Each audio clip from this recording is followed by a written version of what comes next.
Hello, everyone, and welcome to your second Snap Take of the day. This is Glazer of Snap Judgments, and holy shit, they did it. They nerfed this season pass card and last season pass card. Both are going to shift the meta, but even more than that, they changed Thanos. I'm just going to tell you right away.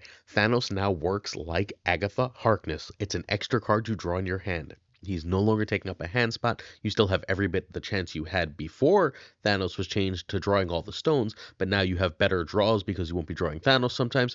This is absolutely huge. This OTA is through the roof insane, and it better be because this is the only OTA coming this month. So we're going to go through all of the changes that this OTA brings, and we're going to rate and tier every single card where its place is in the meta. We're not going to make you wait. We're going to kick it off with Agent Venom, who I think is the biggest change of the whole OTA.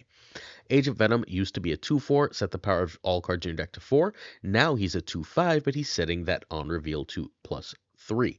That is a huge difference. That is, if you play 3 cards that were hit by Agent Venom, that's a difference of 3 power. It's something like 3 to 5 power a game that you're losing from Agent Venom, and in some decks, much more than that. It's absolutely gigantic how much worse Agent Venom is. Now, does that mean he's bad? Bad and worse are not synonymous. This was previously an S tier card. This was one of the best cards in the game. It had a claim for the best card in the game. I think this is going to knock it down to A tier. And I think that's an important distinction. This is still going to be in tier 1 decks, but it's no longer going to be the pivotal must have that makes so many of them go. I think this wrecks the Sarah build more than anything else because that deck really wanted the 12 power Mysterio. It really wanted that extra hit on Bishop and so on and so forth. And I think that deck gets hit worse than most other things.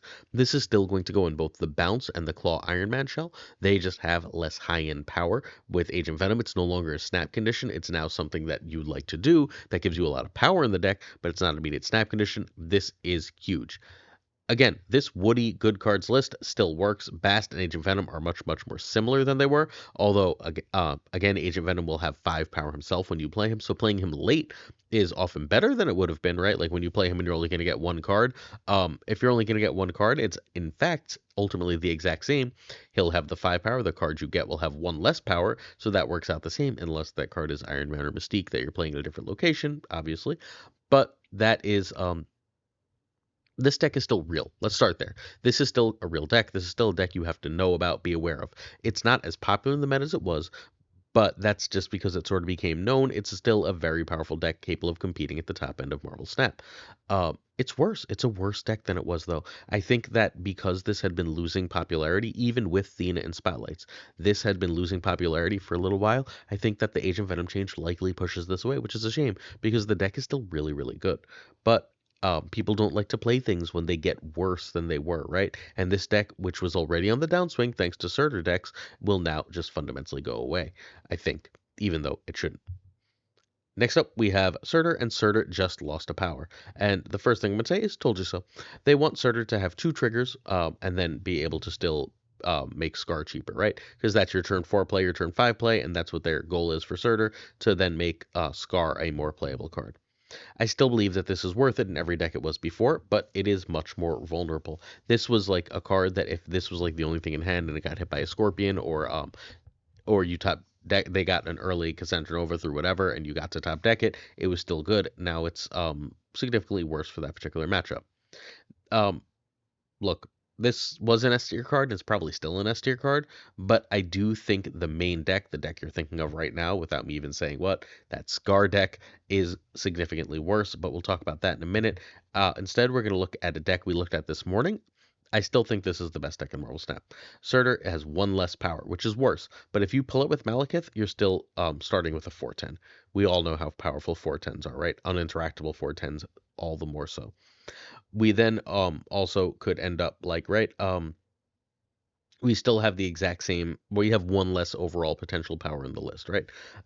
If we end up going Arrow into Eliath or Magneto, now we have 1 less power. Once in a while, Copycat, by the way, or a certain location will get speed there as well and give you some more Surtur triggers, but that's neither here nor there. Like, in general, you're getting 10 power from Surtur instead of 11, or you're getting 7 power from Surtur instead of uh, 8. And all of that is totally fine. None of that breaks the card. None of that makes the card way worse. It's just not as completely OP. I think this is still an S tier card. I genuinely think this is still the best deck in the game. This is Toxic Soul King's update to the MSL Chamo list, the #1 ranked list in Marvel Snap. Again, if you want more on this list, please check this morning's video. The other big reason, the real reason this card is hurt, is I think it's really, really hurting Skaar, and I'm a little annoyed that they made this Skaar change. They moved Skaar from a 6'11 to a 6'10, which really messes the Skaar decks up because now they've lost 2 power and they're all super vulnerable. These decks now must run Luke Cage, which is going to hurt Surtur in them, right? Like the Skaar decks, which were really, really reliant on Surtur, now sort of have to run Luke to be able to do the thing they're trying to do. That's a problem, right? The opponent is running a counter. They now must run Luke even over Surtur. They must play that card. Um, Scorpion and Cassandra are now like super deadly for all this stuff. This was an A tier card and pushing into S potentially, but now it's down to B. I think it's just a solid B. This now, like what was the meta deck, becomes just another deck.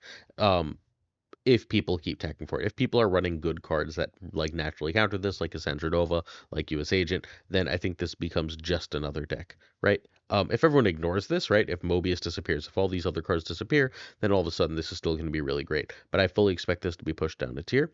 And I also further suspect that they changed both Skaar and Surtur specifically because there's no OTAs for a month, and they don't want this to run away with the meta in the meantime while they're away and not releasing any updates. So I get the change, I just don't love it. Skaar has barely been a meta card since he came out, and as he finally gets his bearing, every time he's gotten his bearing, there's been a major nerf that's taken away. Whether it was with Mockingbird, whether it was with Thanos, whatever it's been, there's always been a major nerf that knocks Skaar down as soon as he gets up. We'll see how low this knocks him. This is much less than the Mockingbird or the Thanos changes for him, but it is going to lower him, I think, a full tier. This is what the Surtur deck looks like right now, I think. There's some potential changes. In tomorrow's video, we'll do a full turn by turn with this, and I'll explain to you some changes and what we can do with this.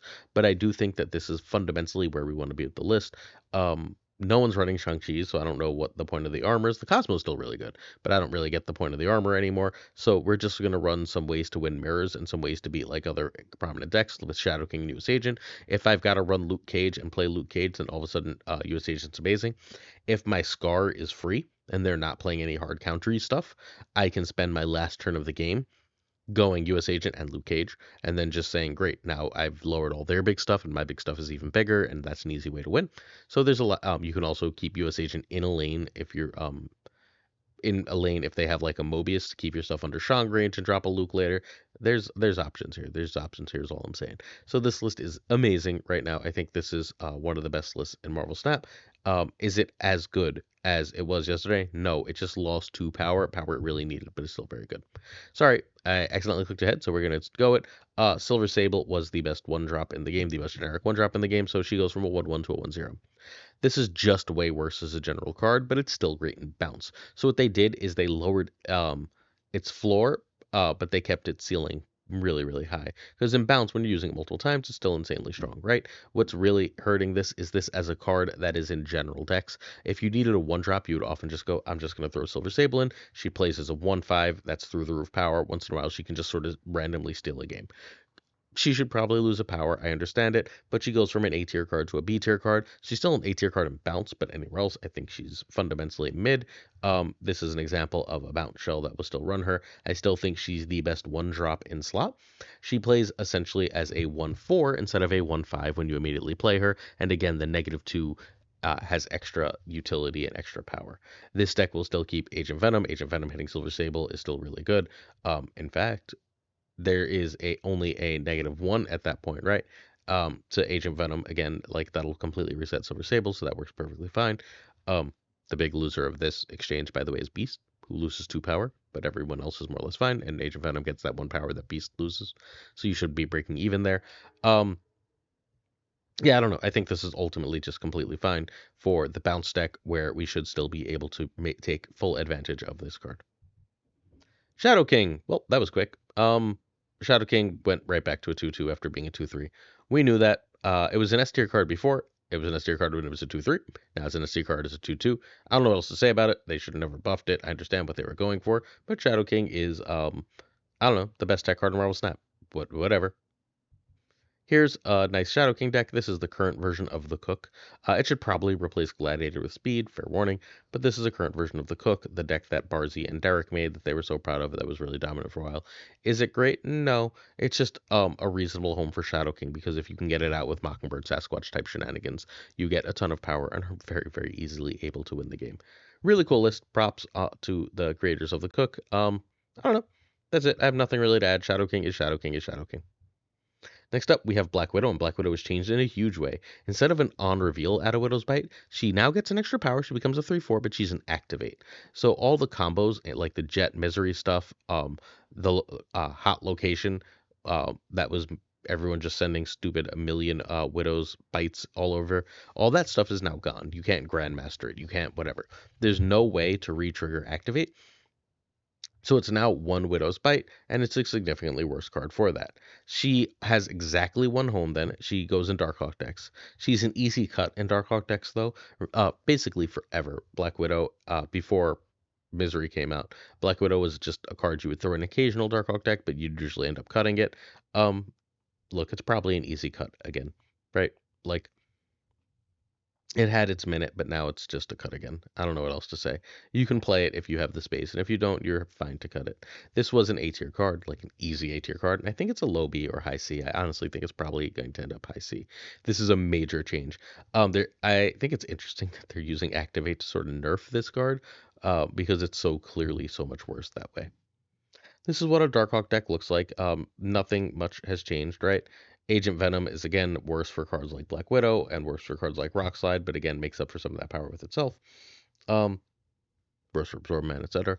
But you just play it this way, right? You're fine. Absorb Man cannot hit Black Widow, so maybe that card gets out of the deck. But I think it's probably worth it to Cassandra Nova, Juggernaut, Korg, even Rockslide in certain situations.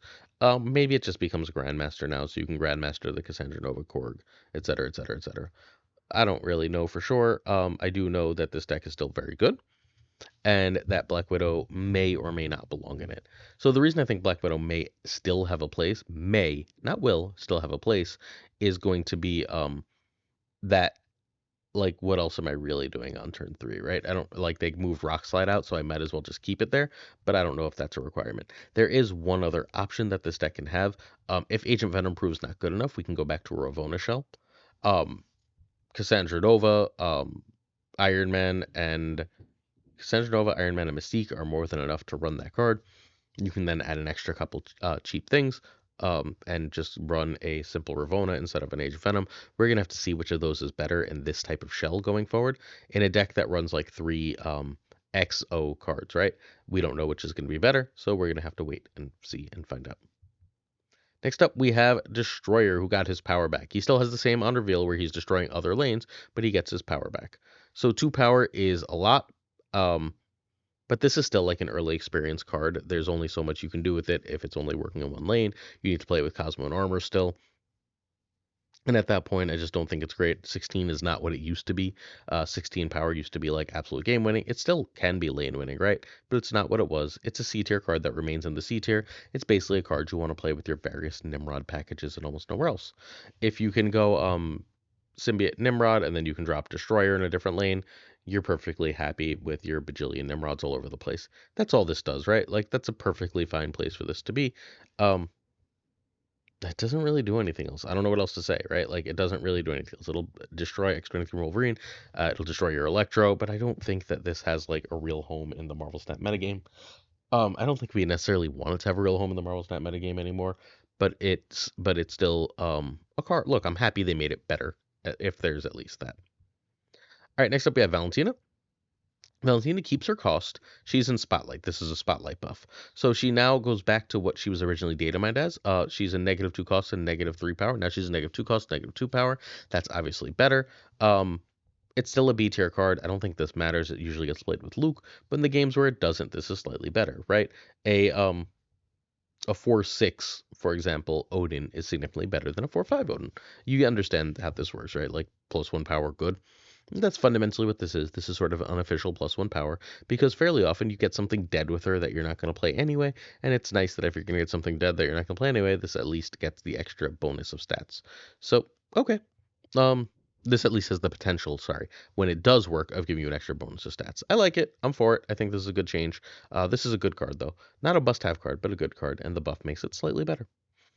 Sizer's Malekith update still runs this card. We covered this deck in yesterday's video in great detail, but this is one of the best decks in the game. What's really holding this back is the amount of mirrors and other Luke Cage you get, because this doesn't really have otherwise terrible matchups. If you're playing in a meta where you're not running into a lot of Luke Cage, please feel free to grab this list. Valentina is great in it. The problem Valentina has is not whether she's good or not, it's how replaceable she is. Cable and Mirage do enough of the same thing that you don't ever really need her. She's a luxury item, not a must-have. Winter Soldier of all freaking cards is now a 2/7. Okay. I don't care. Um, this is an early player change. I don't know what I'm supposed to do with this. It's a D tier card. It's still a D tier card. Slightly better D tier card when you like get it from Arishem, I guess. I'm just nonplussed. I don't know what to say about this. Here's Boyadek's version of it. This is just, look, when you destroy it, it makes Mockingbird cheaper. That's why it's in this list. Um, Again, I don't know what I'm supposed to do here. Look, this is a fun list. Does Bucky need to be in this list? Is this list better with Bucky than just throwing another one in? Like, probably not, right? The one extra power doesn't matter. I don't know how much I'm supposed to care about this. I know the game, they want me to care about this, but I just think it's not in me. I'm sorry. All right, next up, we have Jessica Jones, who is once more a just like okay change. She now gets +5 if you don't play a card their next turn instead of +4. It's better, but like Jessica Jones' home was always Storm decks, and Storm decks are dead, or at least with Jessica Jones, because they're both cost 4 instead of 3 and 4. So this is at best a C tier card. I mean, it's a D tier card, right? Like, I want it to be a C tier card. It's a cool card. It has stats. It's just there's so many cards that do what Jessica Jones does better without being nearly as restrictive, that like this is an early game change that if you're watching this video, you probably don't really care about. There was a point where Jessica Jones was almost meta for like 30 seconds there in this Cam Worst deck. That point is not now. The Sandman chain sort of killed this deck. But hey, it had a moment there. I don't know. I couldn't figure out anything to do with Jessica Jones. I just don't care about this card. I don't get it. Cool. Can we get the rescue bump now too? I like rescue a significant amount more, because rescue at least plays well with Iron Man and Professor X. So whatever. All right, Heimdall. Cool. He's a B. He's always been a B. He's going to keep being a B. He was a B as a 6'8". He's a B as a 6'9". Now he's a B as a 6'10". He's significantly better than he was. Like, having him as a 6'10" is really good. It's going to win a certain amount of games, largely because he fairly often finds himself sitting in a lane alone or sitting in a low power lane that he's trying to win. So that extra power will help move decks. I don't know why move decks need the help. I'd argue move decks are some of the best in the game, but that's where we are. The Sizer main deck is still so good. So this is the Sizer main deck. He was #1 with this last season. This is the easy version. Eventually, Doctor Strange became Mobius, but this deck has no bad matchups once you're good with it. It can beat absolutely everything. Clog was its problem, and Clog doesn't exist anymore, really. So this deck is awesome, and now it's got an extra 6/10. I don't know. That seems good to me. There's maybe even a bounce version of this that runs Surtur. I don't know. I'll tell Sizer that and see what he comes up with. But like, this is still just a ton of power. Very, very good deck. I mean, I don't know. Do we care about doing shit with Surtur when we have Vulture that gets so much bigger? This deck is wild. The only saving grace, sorry, is that it's so hard to play. All right. Crystal is a 3/4. We don't care. Yeah, until they rework her in some way, it doesn't matter. We aren't playing this outside of Tribunal and combo decks, and in combo decks, the point is not its stats. So I just want to get to the next card. This is our friend Ryan Wood. Woody. Hey, Woody. Hope you're doing well. This is our friend Ryan Wood's deck, where it runs Crystal just because it wants to hit all its combos. And the purpose of this deck, and we covered this deck like a week and a half ago, so you might not remember it, is really, really simple. All you want to do really here is your goal is to Sorry, I'm trying to figure out if this deck cuts Agent Venom. I think this deck probably cuts Agent Venom now. But what you basically want to do is you want to go Ms. Marvel into Onslaught, into Mystique on Onslaught, and that's going to make 30 power lanes on each side. And 30 is usually enough to win most lanes in Marvel Snap, and that's how you win with this list. So great. It's Crystal does that. It goes in there. I really hope we can't cut Magic. We need a Den hit Magic. Can we get a Den hit Magic already? This is almost a full hip deck. If we cut Agent Venom for, I don't even know, Jubilee? Jubilee's probably wrong. We cut Agent Venom for oh, we want deck thinning. Malekith maybe? I don't know. We gotta cut Agent Venom for something is what I'm telling you here. But we cut Agent Venom for something, and then all of a sudden we may even have an all hip deck. But this is a really cool deck. I don't know why I'm spending so much time on it at this point in the video. Let's get to the important card. So Thanos, I'm actually going to read this, starts in your opening hand, shuffle 6 Infinity Stones in your deck, and now it's at the start of the game, draw Thanos and shuffle the 6 Infinity Stones into your deck. He's going to work like Agatha, where he's now an extra card in your hand. That is unbelievable. They may even buff more if this isn't enough, because they clearly want Thanos to be meta. He's one of the most important cards in the game as far as like a marketing standpoint goes. I think he goes all the way up to an A tier card. I think an extra draw, because this is saying Thanos draws an extra card. That's exactly what this reads as at the beginning of the game. Free draw is huge. More stones that likely to be seen in your opening hands are huge. I think that this is going to be an absolute A tier card. I think it's going to take some time for us to find the right build. I have a theory. I'll share with you tomorrow morning. I think it's pretty cool. You let me know what you think tomorrow. But for now, this is a Thanos deck that I found from Buddy that I shared, I don't know, a couple of weeks ago. That I think is pretty cool. This was when Atuma came out, was updated, and when Surtur came out, Surtur went in the deck. It seems like a good home, right? You can go Daredevil into Surtur into Atuma into Professor X into like Thanos Scar bullshit, and then you just should be able to win. Um, it's gonna be hard. Like there's this has a little bit of trouble like with the lane steal, but outside of that like little bit of lane steal trouble, right? Like it can have trouble to go big enough. This is a really cool list. I had a lot of success with this earlier this season. I played this day one of the new season. It's a very good list. Um, and look, it draws +1 card now. Like I don't know how to explain properly exactly how strong +1 draw is, but it's awesome. So like this Thanos is gonna be good. Get excited. Thanos I think is genuinely gonna be A tier. It's at least B tier and playable now, and it might be A tier. And we finally may have a real home for Phastos, which is even wilder. Because Phastos is the one Thanos is the one deck where like when you run Phastos, you don't actually just feel terrible for it. So I like this. I think we're ready. I think we're eking in on something. That's our OTA. Please don't forget to let me know what you think in the comments about this OTA. Certain tier support on our Patreon come with on-air thanks. Let's say thank you to Abigail Kiesland, Mandatory Burnout, It Regardless, David G. Wingfield, Dirty Casual, Danton, LAB, FaThorNewman, Good Dog Gamer, Inc., I am Frostman, Je Navarit, Thinking Poker, Primed Ryan, Ryan Burke, Ryan Wood, Kiertix Lee, Koi Ray, Black Dahlia, Parafrost, The Code Seeker, Archangel 3K, Hollowed, Quid Pro Joe, Fat Nick, Mr. Kerfuffle, Ginger Prime, Ratco, Haplo, Kenny Loggins of the Danger Zone, Rob Silverman, The Bizza, Black Jeebus 23, Extras V, and Skippy G, and Jessica Gamble, Tommy Nyquist, The King of Bros, The Great Kazoo, Kevsey Hoda, Lunacris, Corwin, John Q, Jimmy McHugh, Clam, Colonel Forbin, 8th Sage, Mod Supreme Models, The Green Goblin, Unibot, Flan, Stephen, Brian Kaufman, Tristan H. Martin, Jason B., The Fuzzy Lamp, Spectrum X, Hoot, Matt H., TJ Mikey Hijinks, Snowflex, Oculars, Mr. Craig Sterry, BG, Zodrex, The King of Canada, Dent, Man, Falcon, Jonesy, Two Ties, The Great Lord Devs, The Bear King, Tuccrr, and of course, Gunny T, where the T stands for this very morning. I had a video with a ridiculously good Malekith deck. If you want to see that breakdown of that deck we talked about here, click the link. You don't want to miss out. I appreciate all the love and support every day. See you tomorrow for a massive video. Peace.